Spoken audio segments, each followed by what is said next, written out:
Coba Anda bayangkan sebuah pementasan teater modern yang sangat bergengsi, karya ini tuh luar biasa populer, sebuah produksi yang benar-benar matang, dan udah dipentas. Nah, biasanya kan kalau Anda menonton pertunjukan sekelas ini, Anda pasti ngebayangin audiens yang duduk rapi di kursi empuk, yang bludru merah gitu, di dalam gedung kesenian ber-AC. Penontonnya pasti pakai jas, wangi, terus pegang brosur acara yang kertasnya mahal. Nah, itu. Tapi kali ini coba Anda ubah visual di kepala Anda. Panggungnya ini ada di sebuah desa. Dan audiensnya adalah para petani yang baru aja membasuh peluh sepulang dari sawah. Wah, ini kontras banget sih. Benar-benar kontras. Mereka duduk lesehan aja beralaskan tikar, nyaman pakai sarung, sambil nyeruput kopi hitam kental. Dan yang paling gila, mereka ini siap untuk membongkar, mengkritik, atau bahkan merosting karya seni tingkat tinggi tersebut. Kebayang nggak tuh suasananya? Dan visual yang sangat kontras ini bukan fiksi loh. Ini benar-benar terjadi. Tepat sekali. Makanya di penelusuran mendalam kita kali ini, kita mau membedah sebuah fenomena kultural di mana kedaulatan sebuah desa itu benar-benar diuji sekaligus dirayakan. Yang menarik di sini adalah arena dari fenomena itu sendiri. Namanya Festival Budaya Busu Zaman Biyen atau kita sebut aja BJB Fest 2026. BJB Fest 2026 ya. Ini diadakannya di Dusun Busu, Malang, tanggal 10 sampai 12 April 2026 kan? Iya, bener banget. Kalau kita cuma lihat sekilas dari luar, mungkin ini bakal terdengar kayak acara desa biasa aja. Tapi pas kita membaca lebih dalam catatan dari penyelenggaranya, wah, festival ini bawa bobot sejarah yang luar biasa. Karena mereka sempat vakum juga kan pas pandemi. Betul, BJB Fest ini sempat mati suri sejak 2019 gara-gara pandemi. Terus sekarang mereka bangkit lagi, dan yang keren, kali ini mereka dapat dukungan dana Indonesiana dari Kementerian Kebudayaan. Tapi poin utamanya bukan di dana pemerintah itu kan? Nah justru itu. Jauh sebelum ada kementerian yang ngelirik, festival ini murni digerakkan sama napas gotong royong warganya sendiri. Ini tuh ibaratnya laboratorium hidup yang nunjukin gimana masyarakat akar rumput mendefinisikan ulang apa itu kemandirian budaya. Oke, mari kita bedah ini. Soalnya kita tuh sering banget dengar kata gotong royong atau kemandirian, cuma dijadiin pemanis pidato aja. Bener, kayak jargon doang kan? Iya, jargon doang. Tapi di Dusun Busu ini, prakteknya tuh ekstrim banget. Bukti nyatanya ada di daya tarik utama festival ini, yaitu sebuah grup kesenian yang mereka juluki Ludruk Organik. Ludruk organik. Namanya aja udah unik ya. Jujur aja ya, waktu saya baca catatan dari Kusnadi, penanggung jawab festival ini, proses lahirnya grup Ludruk ini tuh sangat tragis tapi juga komikal di saat yang sama. Lebih tepatnya sih lahir dari keputusasaan finansial ya, yang direspon dengan kenekatan. Jadi ceritanya gini, warga Dusun Busu ini tuh punya kerinduan yang besar banget buat ngadain pertunjukan ludruk. Ludruk itu teater tradisional Jawa Timur kan? Betul. Dan urat nadi ludruk itu emang deket banget sama masyarakat kelas pekerja. Tapi masalah mereka saat itu sangat klasik, yaitu uang. Pasti mahal banget ya ngundang grup profesional. Mahal banget. Mengundang grup ludruk profesional itu biayanya nggak main-main. Dan kantong warga saat itu ya jelas nggak sanggup buat patungan sampai nominal segitu. Biasanya kalau di desa lain, mentok di dana ya udah, acaranya batal kan? Nah, normalnya begitu. Titik akhir. Tapi warga Dusun Busu ini ngambil jalan pintas yang radikal banget. Karena nggak mampu bayar orang profesional, mereka mutusin untuk, jadi aktornya sendiri. Tunggu-tunggu, mereka nih warga biasa kan? Maksudnya kayak petani, kuli, atau pedagang gitu? Ya, warga biasa 100%.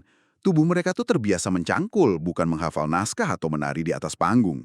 Terus latihannya gimana? Mereka kan pasti nggak punya gedung sanggar. Karena nggak ada fasilitas, mereka harus cari tempat latihan yang gratis.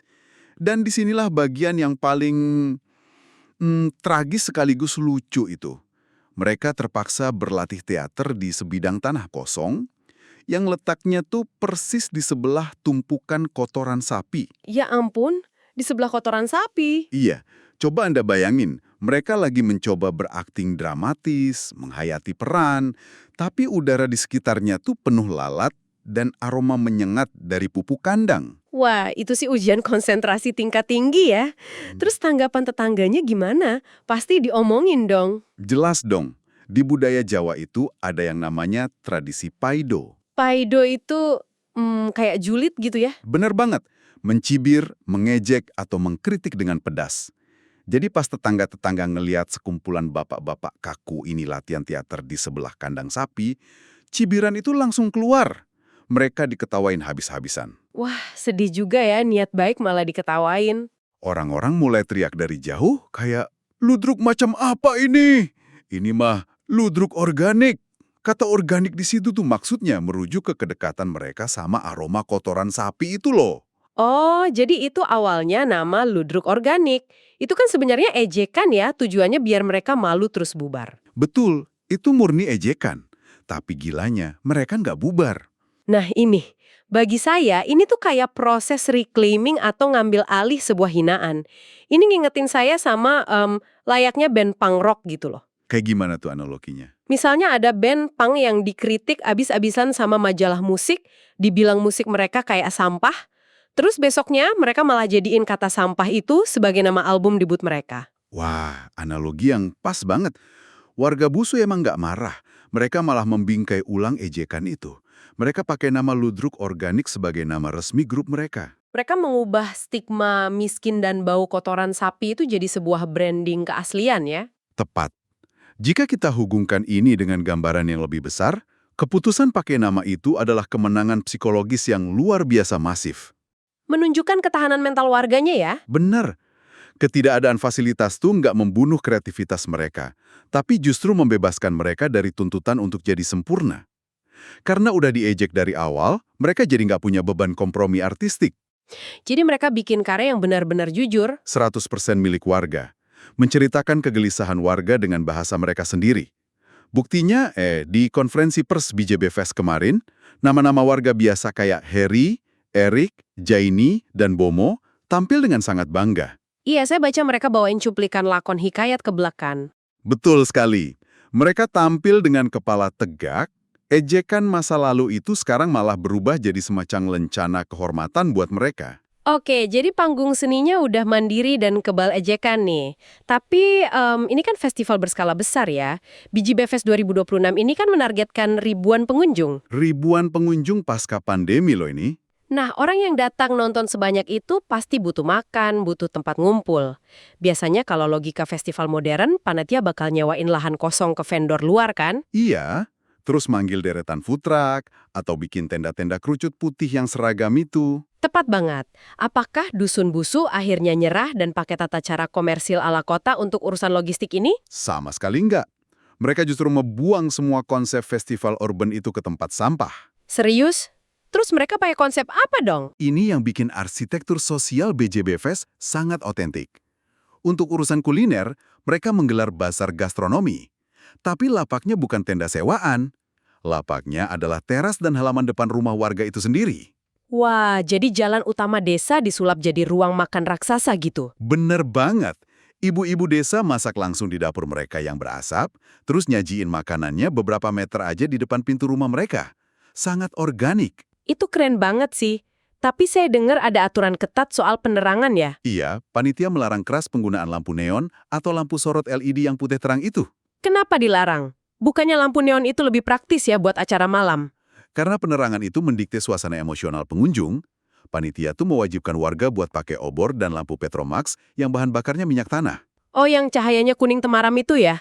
Iya, cahaya temaram dari Petromax, digabung bayangan yang bergoyang, terus bau khas minyak tanahnya, itu nyiptain pengalaman sensorik yang nggak bisa direplikasi sama lampu LED di mall. Jadi pengunjung kota tuh kayak ditarik masuk ke mesin waktu ya? Benar, mereka bukan cuma beli makanan, tapi mengonsumsi kehangatan, keintiman, dan ritme malam pedesaan di masa lalu. Nah, bicara soal mengonsumsi makanan di festival ini, saya sempat nemu satu detail di dokumen sumber kita yang bikin saya agak mengernyitkan dahi nih. Oh iya, detail yang mana tuh? Di catatan sejarahnya, di tahun 2017, waktu festival ini masih bernama Tempo Duluan, warga desa tuh nyediain makanan tradisional mereka secara cuma-cuma buat pengunjung, gratis. Iya, mereka ngebagiin makanan gratis waktu itu. Tunggu dulu.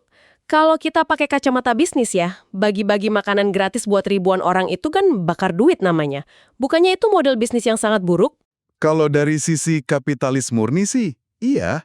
Nah, terus gimana ceritanya tradisi yang bikin rugi ini sekarang malah diklaim sama Pak Junaidi, sesepuh desa, sebagai motor penggerak ekonomi mereka?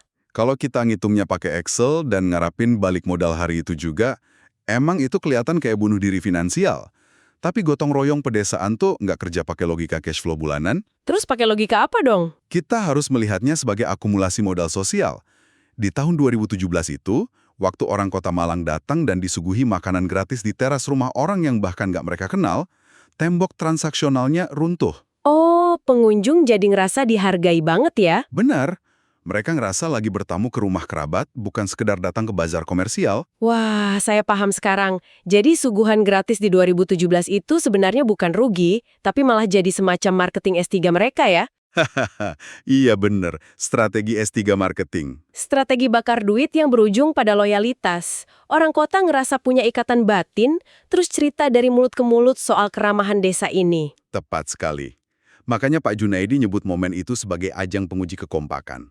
Mereka itu sebenarnya lagi menanam benih kepercayaan 9 tahun yang lalu. Dan sekarang di 2026 mereka tinggal panen ya? Iya. Waktu ribuan orang membanjiri desa sekarang, pengunjung nggak akan protes ngeluarin uang puluhan ribu buat jajan. Karena mereka tahu, mereka nggak bertransaksi sama kasir anonim. Mereka bertransaksi sama manusia nyata. Betul, dengan keramahan dan memori kolektif. Sekarang ekonomi miliaran rupiah berputar, dan uangnya ngalir langsung ke dapur warga tanpa potongan pihak ketiga. Luar biasa. Dari ejekan kandang sapi jadi panggung seni, terus dari makanan gratisan jadi raksasa ekonomi komunal. Tapi ini memunculkan pertanyaan baru nih. Pertanyaan apa tuh? Orang-orang kayak Pak Junaedi, Kusnadi, atau generasi yang bangun ini dari 2017 kan makin menua ya. Ya. Sementara dunia luar bergeraknya cepet banget. Anak muda sekarang kan lebih sibuk sama HP mereka. Khawatir budayanya mati setelah generasi tua nggak ada. Iya, gimana cara desa mastiin kalau setelah lampu Petromax dimatiin, budayanya nggak ikut mati? Jawabannya ada di sesi pembukaan festival kemarin yang justru dieksekusi sepenuhnya sama anak-anak muda. Oh ya, mereka bikin apa? Ada Sanggar Dharma Langgeng, isinya anak muda dusun busu semua. Dan mereka tampil bawain tari topeng Gunung Sari Kembar. Tari tradisional ya? Pasti nggak gampang itu gerakannya. Nggak sembarangan koreografi. Karakter Gunung Sari itu representasi identitas wilayah Jabung. Sosok kesatria yang gerakannya sangat halus, tapi di baliknya ada kuda-kuda kokoh dan kekuatan yang mematikan. Wah, filosofis banget. Asi itu terjadi. Pemuda desa tuh nggak abai loh. Mereka mau nerima tongkat estafet tradisi itu. Disinilah bagian yang sangat menarik buat saya. Festival ini kan kelihatannya sangat protektif ya, jaga identitas lokal lewat pemudanya. Tapi BJV Fest 2026 ini nggak nutup diri dari dunia luar kan? Sama sekali nggak. Mereka nggak bikin tembok yang tinggi. Malah sebaliknya ya, mereka sengaja ngundang elemen luar buat perbenturan sama warga desa. Kayak yang saya sebut di awal tadi, petani bersarung yang ngeritik teater elit. Nah, itu kejadian beneran tuh. Iya, ini gara-gara Winarto Ekram kan, pimpinan Malang Dance. Dia sengaja bawa lakon teater pengakuan Rahwana ke BJV Fest. Padahal ini karya yang udah main 54 kali di panggung prestigius. Dan coba Anda perhatikan, betapa radikalnya keputusan itu. Dari sekian banyak gedung megah ber-AC yang biasa dia pakai, dia milih jalanan tanah pedesaan. Yang cuma diterangin Petromax pula, Betul. Dia jadi ini tuh arena pementasannya. ini tuh ibarat koki restoran bintang Michelin yang udah biasa dipuji kritikus internasional, sengaja turun gunung bawa resep paling ribetnya cuma buat di roasting sama ibu-ibu penjual warteg. Perumpamaan yang pas. Winarto sendiri sadar kok, bilang kalau dia menantikan argumen dan siap dibantai sama penonton desa yang baru pulang dari sawah. Tapi pertanyaannya, kenapa seniman sekali berdia nyari gesekan kayak gini? Karena seniman sejati itu tahu, budaya yang dikurung di dalam museum kaca, yang nggak boleh disentuh atau dikritik, itu adalah budaya yang pelan-pelan bakal mati kehabisan napas. Oh, butuh interaksi ya, biar tetap hidup. Benar, Kusnadi nyebutnya tuh ekosistem budaya desa. Ekosistem yang sehat harus ada interaksi. Dengan ngebiarin teater kontemporer masuk, dan ngebiarin petani bersarung pakai akal sehat mereka buat mendebat karya itu, BJB Fest lagi ngebuktiin sesuatu. Ngebuktiin kalau desa bukan cuma objek pelestarian yang pasif kan? Tepat.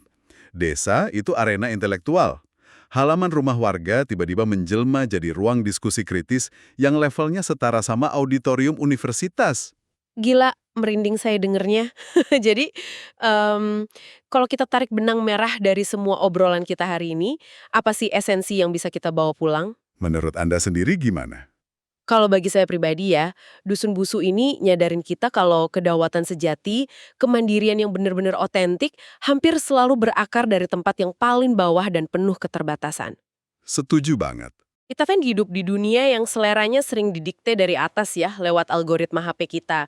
Tapi warga Busu nunjukin ketiadaan dana, nggak ada panggung, bahkan ejekan sosial itu bisa diubah jadi bahan bakar.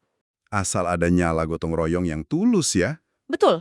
Dan ini bikin saya merenung dan saya pengen Anda yang lagi dengerin penelusuran ini juga ikut mikir. Apa sih bentuk ludruk organik dalam hidup Anda sendiri? Pertanyaan yang bagus untuk pendengar kita. Iya kan? Di bagian mana sih dalam hidup Anda sebuah kekurangan atau hinaan yang nyakitin justru punya potensi buat Anda ambil alih terus diubah jadi kekuatan super yang paling otentik? Itu refleksi yang sangat relevan untuk level individu sih.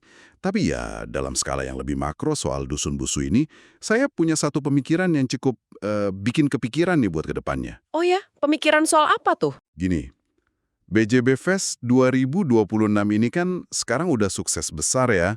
Dana Indonesiana turun, targetnya ribuan turis. Nah, ini memicu fenomena yang sering disebut paradoks pelestarian. Paradoks pelestarian, maksudnya gimana tuh? Apa yang bakal terjadi sama jiwa festival ini 10 tahun lagi? Ketika acara yang dulunya sangat organik dan personal ini pelan-pelan jadi terlalu populer dan sangat komersil. Wah, maksudnya festival yang awalnya intim dan digerakin langsung dari dapur warga ini malah terancam kehilangan identitas aslinya gara-gara terlalu sukses. Betul sekali. Pertanyaan terbesarnya adalah, mampukah benteng gotong royong warga desa ini menahan gempuran modal besar yang pasti bakal datang? Iya juga ya. Nanti jangan-jangan sponsor besar pada masuk? Nah itu, apa jadinya nanti kalau cahaya lampu Petromax yang intim di depan teras itu pelan-pelan mulai tergusur sama papan reklame neon raksasa dari korporat? Akankah kemandirian itu bertahan atau malah tergilas oleh kesuksesannya sendiri? Waduh, itu pemikiran penutup yang bikin merinding sekaligus memaksa kita buat terus mantau perjalanan Dusun Busu ke depannya ya. Iya, kita harus lihat gimana mereka beradaptasi nanti. Bener-bener putaran nasib yang epik. Dari bapak-bapak yang diketawain pas latihan di sebelah kandang sapi, sampai jadi epicentrum kebudayaan mandiri yang rela ngebantai teater elit di bawah cahaya Petromax. Sangat menginspirasi. Oke, terima kasih banyak ya udah nemenin diskusi seru ini. Dan untuk Anda yang mendengarkan, jangan lupa temukan ludruk organik Anda sendiri. Sampai jumpa di peluncuran kita berikutnya.